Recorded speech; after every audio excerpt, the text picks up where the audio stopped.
مولانا روم رحمۃ اللہ علیہ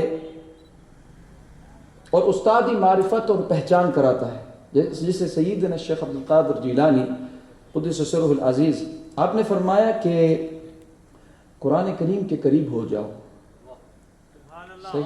تقربوا بالقرآن، قرآن کریم سے قریب ہو جاؤ۔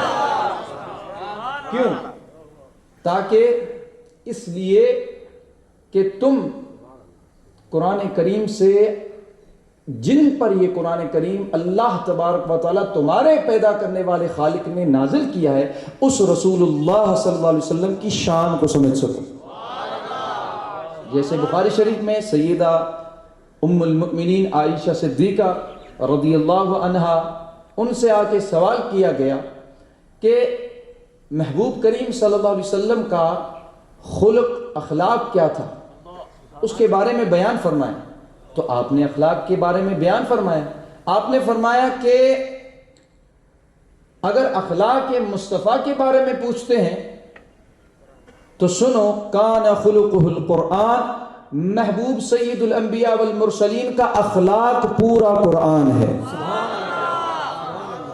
تو سیدنا شیخ عبد القادر جیلانی محبوب سبحانی فرماتے، قرآن کے قریب ہوگے تو تمہیں قرآن میں جو پھول جس کو خدا نے، جس کی مہک پورے قرآن میں پھیلائی ہے، وہ سید الانبیاء والمرسلین نظر آئے گا، تو خوشبو آئے گی۔ صحیح۔ پھر فرمایا جب قرآن کریم سے آپ قریب ہوتے، حبیب کریم تک پہنچیں گے، تو حبیب کریم تک جب پہنچیں گے تو وہاں سے وہ آقا کریم علیہ السلام کی زندگی، سیرت، جب سیرت آپ جس کی پڑھتے ہیں، جس سے آپ، کیوں دنیا کے اندر کتنی بھی ہستیاں گزری ہیں، کتنے بھی ہیں، ٹھیک ہے، لیکن مثلا میں آپ کو مثال دوں کہ جو فاؤنڈرز ہیں دنیا کے اندر بہت ہیں، صحیح، لیکن ہم جو ہے وہ قائد اعظم محمد علی جناح کو اتنا پیار کیوں کرتے ہیں؟ صحیح، ہماری نسبت ہے، ہم سے وہ قریب ہیں